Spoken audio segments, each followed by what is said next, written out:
और बसपा आज तक कुछ चुनाव भी नहीं लड़ी है, पहली बार उपचुनाव लड़ रही। क्यों खड़ी हो रही है? ऊपर से नीचे तक आप देखेंगे ना तो ओबीसी SC ST का कहीं पे कुछ गिनती ही नहीं है और जनता को पता ही नहीं है। क्यों नहीं? भाई ने हमेशा प्रयास किया है लेकिन बहन जी ने शायद हमेशा इनकार किया है मना कर मिलने से, तो इसी कारण शायद मुलाकात नहीं हो पाई, ना ही आप लोग को फोटो आज तक मिल पाई है। इसका रीजन सबसे बड़ा हमारे भाई चंद्रशेखर आजाद ने किसकी आवाज़ नहीं उठाया, चाहे फूलन देवी की बात करना हो, चाहे अशोक सम्राट की बात करना हो, चाहे ललित सिंह यादव की बात करना हो। लोग बसपा के लोग बताएं ना, बसपा के लोग बताएं, करके दिखाएं। आज दिखा है हमारे भाई आकाश आनंद जी, उनका बयान था ना नगीना में, आप देखे थे क्या बोल गए थे। भाई ने हमेशा रिस्पेक्टफुली तरीके से बात किया है। आजाद समाज पार्टी का जनाधार इस टाइम पे उत्तर प्रदेश से लेकर ऑल इंडिया लेवल पे बढ़ चुका है। हर जात के लोग, SC ST OBC लोग, सारे लोग एक होकर के भाई को सपोर्ट करेंगे क्योंकि और हमारे साथ जो है ये आज़ाद समाज पार्टी के प्रत्याशी हैं। आज़ाद समाज पार्टी कांसीराम, जिसके संस्थापक हैं चंद्रशेखर आज़ाद। वो जब से एक सीट जीते हैं, एक जो है अभी फिलहाल में जो सांसद बने हैं, उसके बाद से वो मतलब काफ़ी चर्चा में इस समय। और अब जो है उनकी पार्टी हर जगह चुनाव भी लड़ रही है, क्योंकि अभी हरियाणा में वो गठबंधन में चुनाव लड़े थे और अब जो है उपचुनाव पर भी अपने प्रत्याशियों को उतारा है। तो अब जो है हमारे साथ जो आज़ाद समाज पार्टी कांसीराम के जो प्रत्याशी हैं वो हमारे साथ हैं और आज जो है पर्चा ये लिए हैं और पर्चा भरेंगे। बहुत बहुत स्वागत है, थोड़ा परिचय हो जाए। सबसे पहले सभी साथियों को जय भीम, नमो बुद्धाय, जय मंडल, जय संविधान। कोई दिक्कत नहीं, हमारे दोस्त मत दे। हमारे भाई चंद्रशेखर आजाद जी के द्वारा हमें यहाँ का प्रत्याशी प्रभारी नियुक्त किया गया है पहले से ही। लगभग 17 अगस्त को मुझे नियुक्त किया गया था प्रभारी के रूप में। तो यहाँ पे हम लोग प्रचार जारी किया, लगभग 1.5 महीने हो गया प्रचार करते हुए हम लोग को। और हम कोन ब्लॉक के रहने वाले हैं, कोन ब्लॉक पुरजागिर गाँव है, वहीं के रहने वाले निवासी हैं। हमने बहुत सारा बहुजन समाज के लिए बहुत लड़े हैं। नाम नहीं बताया। धीरज मौर्य, सन ऑफ शंभुनाथ मौर्य। और हम सब ने 7 साल से वामसेप में रह करके हमेशा बहुजन समाज का हमेशा से उनके साथ लगे रहे, डटे रहे, उनके शोषित वंचित समाज के लिए हमेशा काम करते रहे और आज भी कर भी रहे हैं और आगे करते रहेंगे। तो ये बहुजन समाज पार्टी के प्रत्याशी जो थे यहाँ से 3 बार से विधायक रहे हैं, लेकिन बहुजन समाज पार्टी के, आपकी पार्टी अलग है, आज़ाद समाज पार्टी जिसके संस्थापक जो है चंद्रशेखर आज़ाद जी हैं, वो उतारे हैं प्रत्याशी। तो कितना जो है अपना छाप बना पाएंगे, कितना लोगों को समझा पाएंगे आप? सबसे पहले आप सबसे मैं कहना चाहेंगे कि यहाँ पे जो लोग बोल रहे हैं कि 3 बार से, आप बोले हैं ना कि 3 बार से यहाँ पे विधानसभा में ऑलरेडी रमेश बिंद जी उतर चुके हैं। ऐसे ही कई लोगों का बयान है कि अब सोचिए कि उन लोगों का अगर बयान ये आता है कि समस्या उनसे अगर समस्या पूछी जाती है, वो समस्या बताते हैं कि अभी रोड की समस्या है, अभी शिक्षा की समस्या है, तो उनको समस्या बताना नहीं चाहिए था। जो 3 पंचवर्षीय से यहाँ पे राज कर चुके हैं उनको तो बोलना चाहिए था समस्या ही नहीं है यहाँ पे, समस्या क्यों दिख रही है? अगर वो काम किए होते तो समस्या यहाँ पे होता। तो हम सभी से अपील करते हैं कि आप भाई चंद्रशेखर के आशीर्वाद से इस भाई को, धीरज मौर्य का आपका लड़का, आपका बेटा, आपका भाई, मुझे मात्र 2 साल का आप लोग मौका दीजिए। अगर आपका बन करके अगर इस मजहब में खड़ा न हुआ तो आप उसके बाद मुझे छोड़ दीजिएगा। धीरज मौर्य कब से समाज के बीच में है, कब से जो है लोगों को जान रहे हैं इस मजहब के जनता को? धीरज मौर्य तो बहुत पहले से मजहब जनता को जानता है, क्योंकि हम लोगों ने यहाँ पे बहुत कैडर किए हुए हैं। ऑलरेडी समाज को जगाने का प्रयास कर रहे हैं कि लोग समाज जागे, जो सही गलत है उसको जाने, क्योंकि लोग बहुत कुछ नहीं जानते हैं और उस पर अपना कार्य करते हुए चले जा रहे हैं। करते रहेंगे हमें लगता है, जब तक उनको समझाया ना जा सके, जब तक कि अच्छी नीति लागू ना हो, जब तक कि अच्छे व्यक्ति समाज में नहीं आएंगे, तब तक समाज अच्छी चीज़ें जानेगा नहीं। अपने हक अधिकार की बात तक वो नहीं जानता है कि हमें कहाँ पे हक मिलता है, कहाँ पे नहीं मिलता है। यहाँ तक कि आपको बता दें, सचिवालय में हमने पूरा लिस्ट निकाला हुआ है, चाहे राष्ट्रपति सचिवालय हो, चाहे उपराष्ट्रपति सचिवालय हो, चाहे प्रधानमंत्री सचिवालय हो, ऊपर से नीचे तक आप देखेंगे ना तो OBC SC ST का कहीं पे कुछ गिनती ही नहीं है और जनता को पता ही नहीं है। क्यों नहीं पता है? कि आज आप लोग के माध्यम से, आप लोग सोशल मीडिया के माध्यम से आज लोग जान रहे, समझ पा रहे हैं। लेकिन सोचिए यही हमारी जो बड़ी मीडिया है वो हमें दिखाने का प्रयास नहीं कर पा रही है कि कम से कम कि कहाँ पे हम लोग की ज़रूरत है। हम लोग को 27% आरक्षण भी नहीं मिल पा रही है, SC ST को आरक्षण नहीं मिल पा रहा है, हमारे समाज के लोग कुलपति नहीं है, हमारे समाज के लोग जज नहीं है, हमारे समाज के लोग प्रोफेसर नहीं है। बताइए हम लोग कहाँ हैं?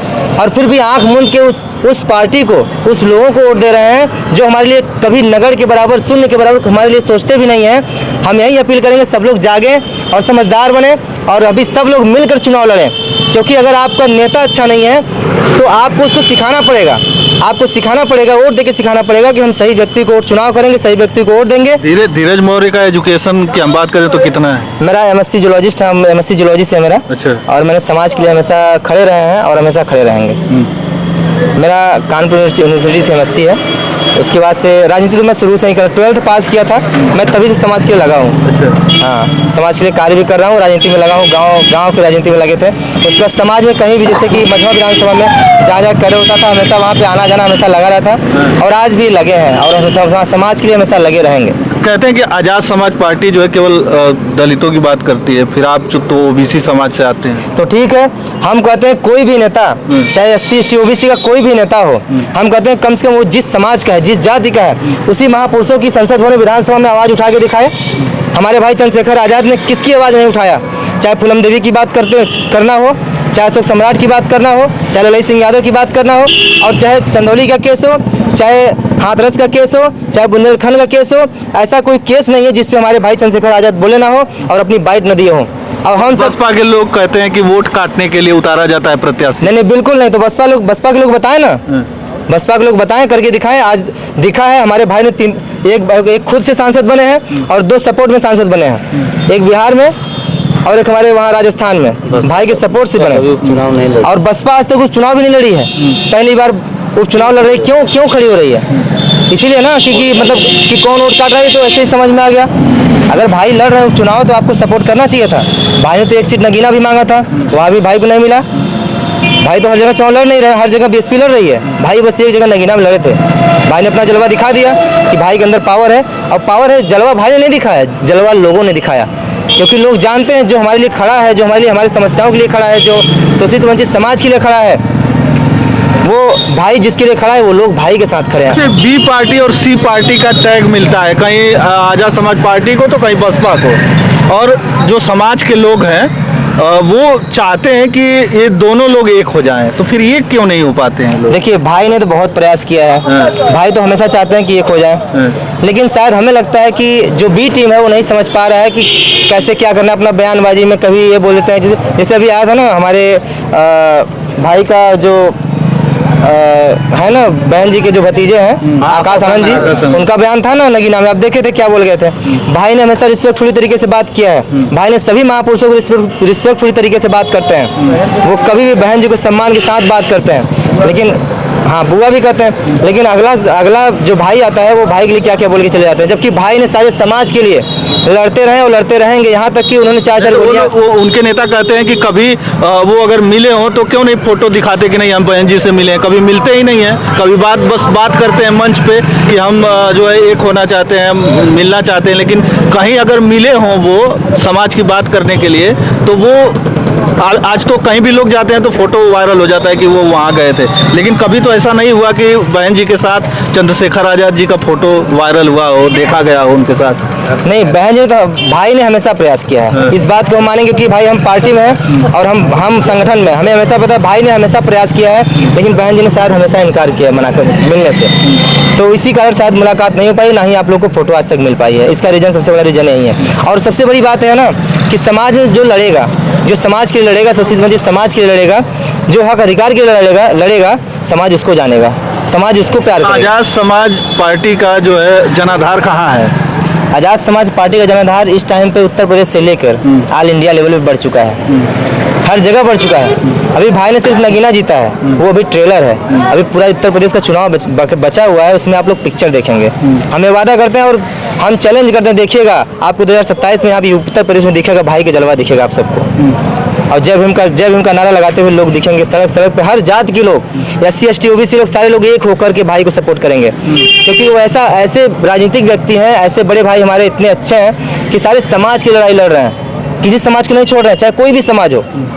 और सब लोग ये जान भी रहे हैं कि जो व्यक्ति हमारे लिए खड़ा है, हमेशा लड़ रहा है, हम उसके लिए साथ खड़े होंगे और लड़ते रहेंगे। मझवा की बात करें तो मझवा का इतिहास रहा है, बसपा 3 बार यहाँ से उतारी तो 3 बार जीती, भाजपा जीती, तो उसमें आप अपने आप को कहाँ देखते हैं? बिल्कुल, अगर बीजेपी वहाँ पे लड़ी थी, अगर बीजेपी यहाँ पे जीती है तो उसका सबसे बड़ा रीज़न ये था कि जो मौर्य समीकरण था वो बीजेपी के साथ था, क्योंकि मौर्य उस टाइम पे कैंडिडेट नहीं थे यहाँ पे। तो सबसे बड़ा यहाँ पे मौर्य जो जाति समीकरण है बहुत ज़्यादा है। ठीक है, यहाँ पे दिखाया जाता है, बड़े बड़े मीडिया वाले दिखाते हैं कि मौर्य इतना है, मौर्य इतना है। मौर्य यहाँ पे 50,000 के ऊपर है। आप मन चाहे जनगणना करा लीजिए, ये तो जनगणना खिलाफ है पहले से, आप जानते हैं। जनगणना जिस दिन करा देंगे तो उस दिन तो ऐसे ही हम लोग जीतेंगे। जैसे हम लोग अपनी कैपेबिलिटी जान जाएंगे ना, हम लोग कितना है, तो ऐसे ही जीत जाएंगे। तो ये लोग दिखाने का प्रयास नहीं करें। बाकी यहाँ पे 50,000 से ऊपर मौर्य हैं, 1 लाख कम से कम 80 बिरादरी है। ठीक है, और वहीं 60 से 65,000 भिन्न समाज है। यही समीकरण है यहाँ का, और जो बढ़ा चढ़ा के बोला गया है सब झूठ है। तो जैसा कि आप कह रहे हैं कि वो भाजपा के साथ है, तो फिर वो कैसे आपके साथ आएंगे? मौर्य समाज कैसे आपके साथ आएगा? जैसे बिंद समाज विनोद बिंद के साथ चला गया ना, और उसके पहले था रमेश बिंद के साथ था, उसी तरीके से हमारा समाज हमारे साथ आ जाएगा। क्योंकि हम समाज के लिए लड़ रहे हैं, मर रहे हैं, हमेशा उसके दुख सुख में जा रहे हैं। तो समाज को अगर हम प्यार करेंगे, समाज बखूबी हमें प्यार करेगा। चलिए, हमारे साथ धीरज मौर्य ना, हमारे साथ धीरज मौर्य जो मझवा के आज़ाद समाज पार्टी कांसीराम के प्रत्याशी के रूप में यहाँ से उतरे हैं, और इनका मानना है कि इस बार जो है मझवा का जो समीकरण है वो अलग होगा, कुछ बिल्कुल पहले से कुछ अलग होगा। बिल्कुल अलग होगा। और हम सभी साथियों से और सभी पिता समान हमारे बुजुर्गों और अपने भाइयों से हम निवेदन करते हैं हाथ जोड़ के, आप लोग सही व्यक्ति को चुनें। जो व्यक्ति आपके लिए लड़ रहा है, समाज में हमेशा खड़ा हुआ है, उस व्यक्ति को आप चुनें, उसको आगे बढ़ाएं। ठीक है, और अच्छा, आप अभी तक कह रहे थे कि वहाँ पर जो समस्याएं गिनाते हैं लोग, मतलब रहते हुए सरकार भी रही है, उनके विधायक भी जीते हैं, फिर भी समस्या गिनाते हैं कि अभी ये समस्या है। आप पहली बार उतरे हैं, आपकी पार्टी पहली बार प्रत्याशी उतारी है, तो आपको क्या समस्या दिख रही है? हमें तो बहुत सारी समस्या दिख रही है। आपको पता है, पहाड़ी ब्लॉक में चले जाइए, यहाँ तक कि नलों में पानी तक नहीं आ रहा है। नॉर्मल सी चीज़ है कि अगर टंकी लगा हुआ है तो नल खराब है, नल खराब है, वहाँ नल नहीं लग सकता है, नया लग सकता है ना। तो अगर नल नया लग सकता है तो लोगों को लगवाना चाहिए था, लोगों को एक्टिव होना चाहिए था, लेकिन लोग एक्टिव नहीं है। पहाड़ी ब्लॉक में पानी की इतनी ज़्यादा समस्या है कि भाई हम वहाँ प्रचार करने गए तो लोग रोने लगे हमारे सामने। आप उमरिया गाँव चला जाएंगे, कोटवा गाँव चले जाएंगे, हम बताएं पक्के मकान लोगों को नहीं है। तो आप भी इसी तरीके से बात कर रहे हैं उन्हीं की तरह, फिर जब जीत जाएंगे तो वही आप भी करेंगे? हमारा इतिहास रहा है, हमारा इतिहास रहा है कि भाई ने पहले से लड़ाई लड़ रहे थे। आज देखिए भाई की जलवा देखिए कि सबसे पहले अगर 25 करोड़ का कुछ पैसा पास हुआ है तो भाई के लिए पास हुआ है, नगीना के लिए भाई ने पास करवाया ना। हम लोग को बैठ के आराम से कुछ मिलता नहीं है, छीनने से मिलता है। आप पढ़ेंगे, बढ़ेंगे, छीनेंगे, क्योंकि आपके पास कैपेबिलिटी होगी तब आप छीन सकते हैं, बातों से छीन सकते हैं कि हमारे यहाँ समस्या आप दीजिए हमें, तब मिलता है। अब आराम से बैठ के अगर राजनीति करेंगे ना, कुछ बोलेंगे नहीं ना, तो कुछ देने वाला नहीं है कोई।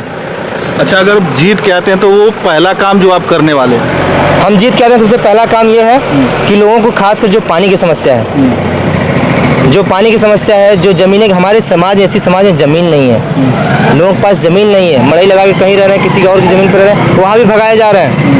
उनकी समस्या हमें देखनी सबसे पहले। और शिक्षा और स्वास्थ्य को लेकर बहुत ज़्यादा सजग होना है, क्योंकि हम देखते हैं सरकारी हॉस्पिटल में देखते हैं, यहाँ प्राइवेट दवा बाहर का लिखा जाता है, हमारे ब्लॉक पे देखते हैं बाहर की दवा लिखा जाता है। इसके लिए हम काम करेंगे, क्योंकि बाहर की चीज़ें हम नहीं पसंद करते।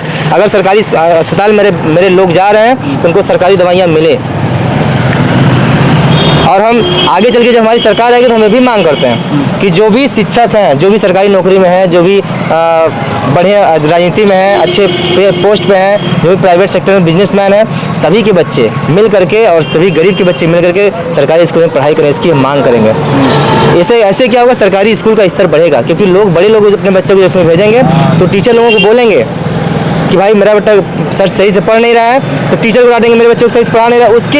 उसके डांटने से उस गरीब बच्चे का भी भला हो जाएगा, जो बच्चे को पढ़ाई नहीं, शिक्षा नहीं सही से नहीं मिल पा रही थी, अब वो बच्चा भी सही से पढ़ने लगा। इस चीज़ की हम मांग करते हैं, हमारे भाई भी मांग करते हैं, और हम प्रयास करेंगे अगर भाई का जिस दिन यहाँ पे शासन आता है तो हम ये वादा करते हैं कि हमारे साथ लोगों को शायद कोई ज़रूरत जो पड़े। आपके लिए इस मजमा में आपके भाई जो बता रहे हैं चंद्रशेखर आज़ाद जी आने वाले हैं, हाँ करेंगे आपके चुनाव प्रचार में? बिल्कुल, मेरे भाई यहाँ पे 3 दिन रहेंगे, हम लोग के साथ रहेंगे, और सब लोग भाई का इंतजार भी कर रहे हैं, बखूबी सारे समाज के लोग भाई का इंतजार कर रहे हैं। और जहाँ जा रहे हैं भाई लोग ये बोल भी रहे हैं कि आपके भाई कब आ रहे हैं, आपके भाई कब आ रहे हैं। तो भाई का जलवा है मेरे, और भाई का जलवा बना रहेगा।